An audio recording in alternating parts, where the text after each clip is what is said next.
currently on Baga Beach, Goa.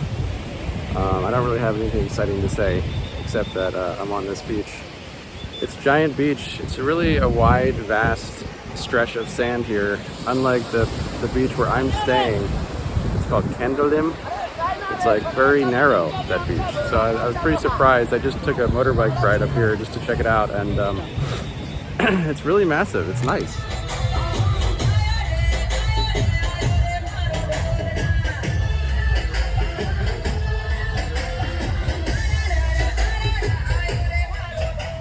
So anyway, I'm kind of complaining because I'm staying in Candolim, which is okay. I have no complaints about Candolim, but it's like this beach is like so much better than that one, in my opinion.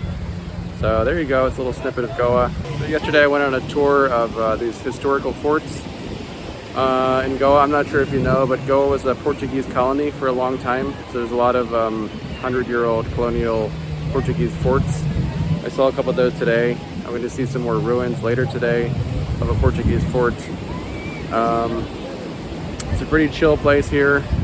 Reminds me a little bit of Thailand, but it's Indian style Thailand. You know, it's got the same tropical laid-back vibe, except 90% of the tourists are Indian here, which is no surprise.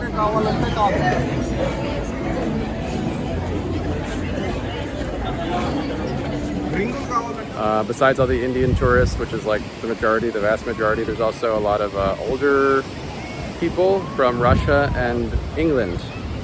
I was told, and I've seen that also around here in Goa. So it's Goa. It's a beach town. It's like a beach town, India. Supposedly it's like a hippie town, or was a hippie town like many years ago, but I haven't seen too much evidence of hippiness other than retired Europeans drinking cocktails at fancy bars. I mean, that's not really hippie as far as I can tell. Just one more thing here. You see a lot of cows on the beaches here because it's India and cows are sacred animals and they're everywhere. Some people might think it's interesting to see a cow on a beach, but it happens here. See, there's one back here. Can you see that? Yeah, right behind me there's a cow sitting on the beach. Yesterday I saw, or maybe it was 2 days ago, I saw a whole herd of cows moving through the beach of Candolim, and they were freaking out some tourists. It was pretty funny.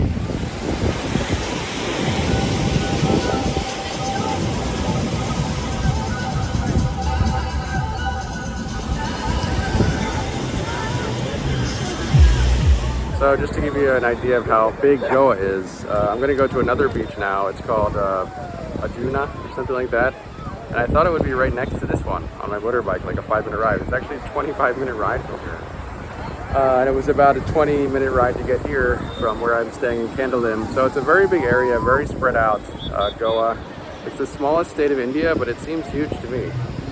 So maybe that just says something about how big India is. And actually all of this stuff that I'm seeing is in North Goa, and there's also a South Goa, which is supposed to be a little bit less touristy and quieter, but I don't think I'll make it there on this trip.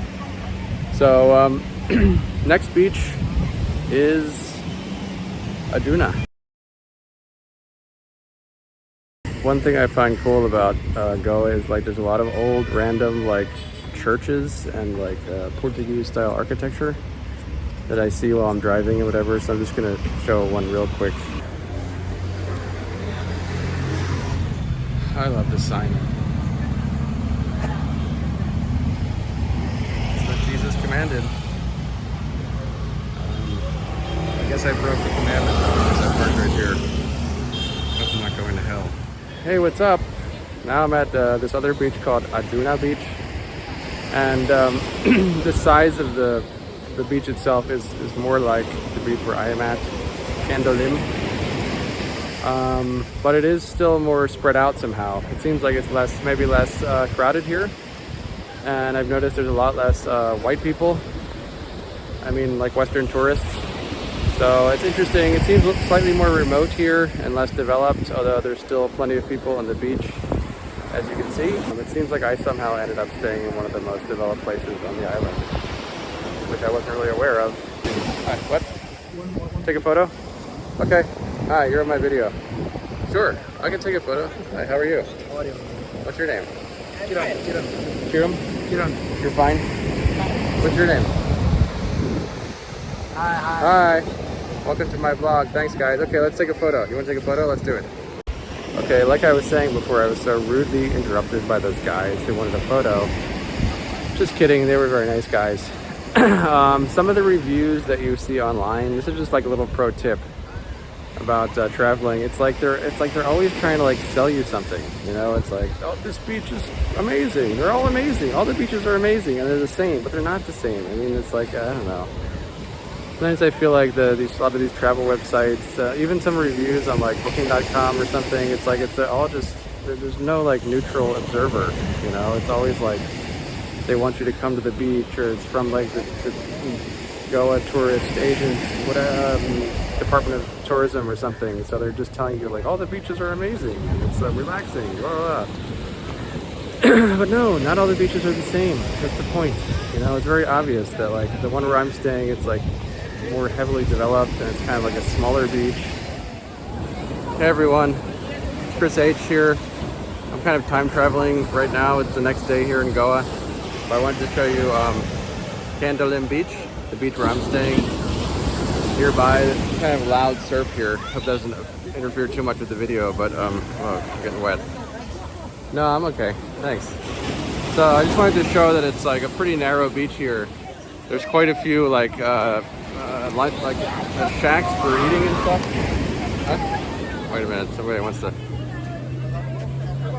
Yeah? Would you be able to? Good, so you want me to take 2 or 3 pics?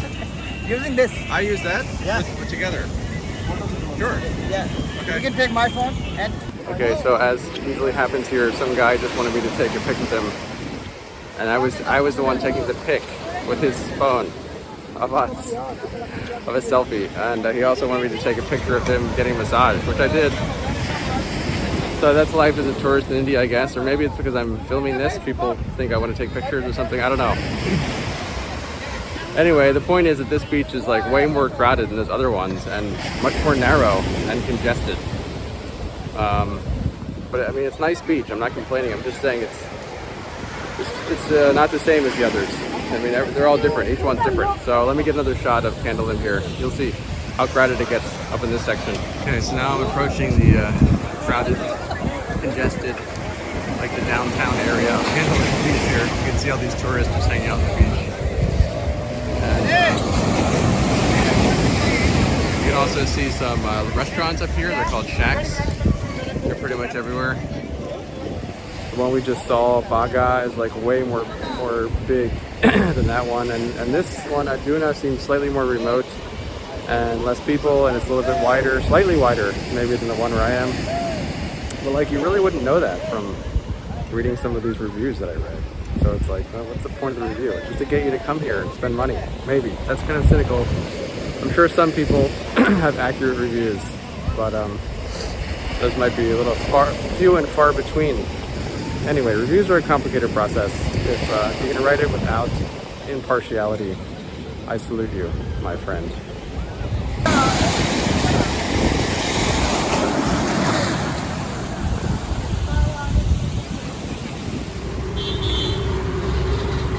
Hey, what's up everybody?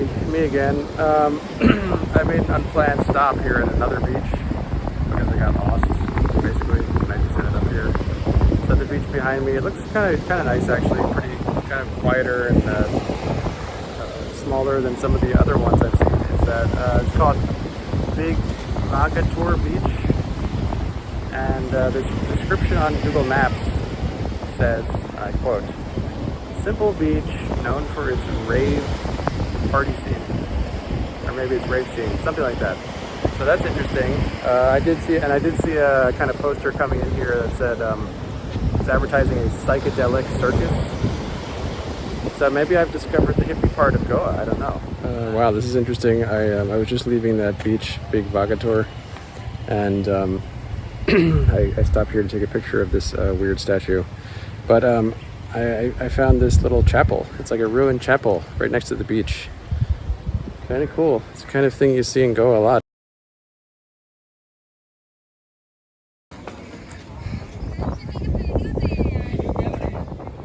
Hey, what's up again? I finally made it to the Chapora Fort. My God, that was quite a journey. Twisting, turning journey through little lanes in Goa, and I got lost a few times. I checked Google Maps like 100 times, but I made it. Here we are. It's just a ruins, actually. It's a ruin. It's a giant ruin. It's huge. A huge ruined fort. For the first time, they didn't charge me any money going to this fort. I think that's because it's just a ruin. It's massive. It goes all the way down here. It's got an amazing view of the ocean behind me, which I guess was the point of the fort originally, to have this perspective on invaders. I'm just guessing. It's super sunny out here, very hot. I'm sweating like a pig, even though this is winter in India. So, wow, what a warm place this is.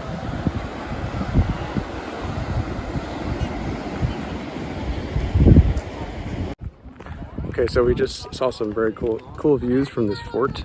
I just showed you each side of the fort, two different sides. Beautiful. It's really a beautiful perspective of the ocean out there from here. Just a couple more things I want to mention while I'm here is that I see very, very, very, very few Western tourists at these forts, at these historical places. It's like 0.001% of the people are Western tourists. They're like all Indians. But I do see a lot of Westerners on the beach. So the conclusion is that Western tourists like the beach and not the history. Well, that's just my experience here. Whether it's true or not, who knows? Another thing I noticed yesterday while visiting another fort called Rey Margos, or Magos Rey, was that people here are insane, freaking insane about taking pictures. I mean, they're insane everywhere. There's no doubt about that. But I mean, yesterday I was blown away in like a not a good way, because like everywhere I was going, I had to like dodge the photo of some woman sprawling out on the fort wall, you know, or something like that. It was just like insane. It was insane, the amount of selfies and photos I witnessed yesterday. It's kind of disturbing, I would say, just based on what that says about the human race, that they spend like half their energy taking photos that they're going to show their friends, taking hundreds of photos to show their friends, to show 10 people.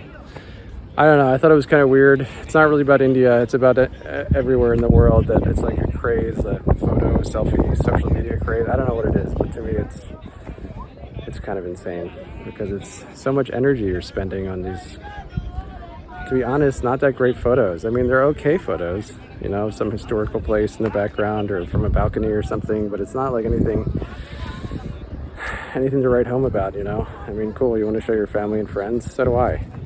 But I'm not going to spend half an hour taking a photo from like the balcony of some ruined building. Hey, what's up? I stopped at a local restaurant for lunch on my way to the museum, and I ordered something called Goan pomfret fish curry. Pretty interesting. It's not fish curry, fish thali. So it's a thali, which is like a selection of different things, and it also involves a fish called pomfret. So let's take a look at that real quick. So this is the thali. It's a selection of different items. As you can see, there was actually shrimp in both of those cups of curry there. This is the grilled pomfret fish, which is very tasty. And there's also a lassi. Now there are two cows standing next to my motorbike. I hope that I can get the bike out of here with these cows standing here. I don't know why they're standing here, but they're right behind my bike. Hey everybody, what's up? I just got back from the seemingly epic journey around Goa from the museum, and the last stop was the museum. Just about the museum that I went to, it's called the Museum of Goa, but slightly disappointing fashion. It's actually a private art gallery, and I would say over 60% of the works or so are by the artists that founded the gallery. So for me, it was a little bit disappointing, because it's called the Museum of Goa, but it's actually some guy's art gallery. I mean, not some guy, he's an artist. I guess he's a famous artist. So that's cool. But I have to say I felt slightly misled about the name of their museum.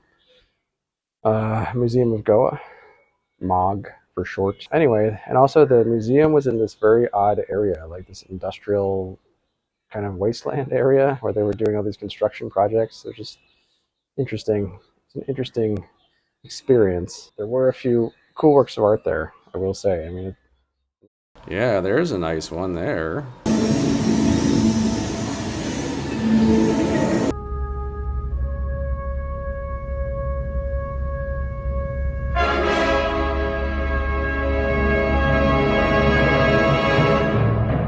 Overall, it wasn't exactly what I was expecting, but it was something. So real quick, before I sign off, I wanted to show you my hotel here in Goa. I'll show you the courtyard and the interior of the room real quick. So this is the courtyard of the hotel. And in this direction is the beach. You keep walking that way for about 10 minutes or so, you'll hit the beach. Let's check out the inside of the room real quick.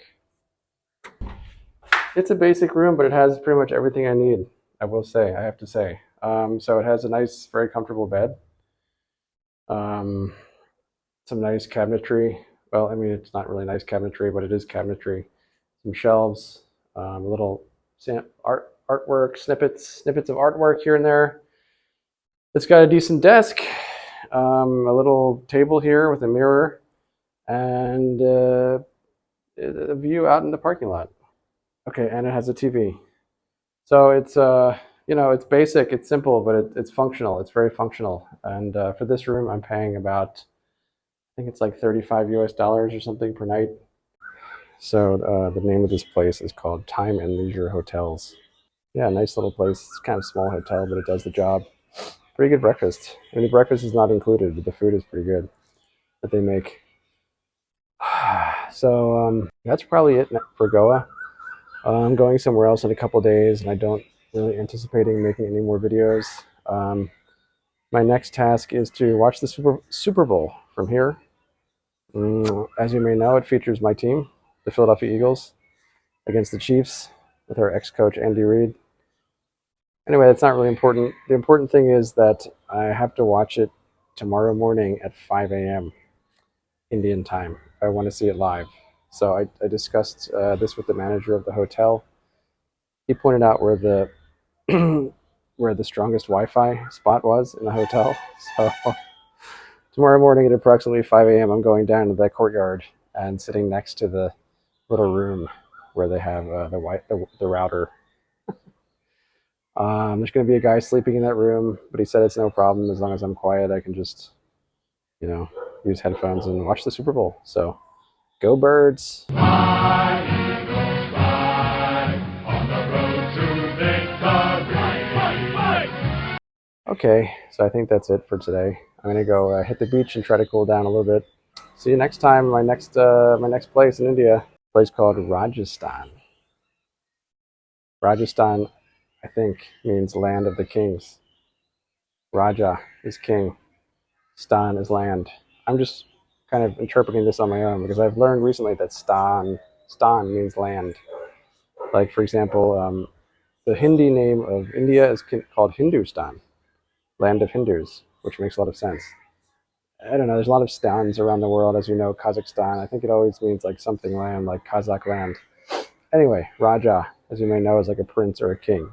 So Rajasthan, my next stop on this trip, is therefore the land of princes and kings. There's going to be a lot of palaces and stuff, I think. So we'll see what that's like. Until then, catch you on the flip side.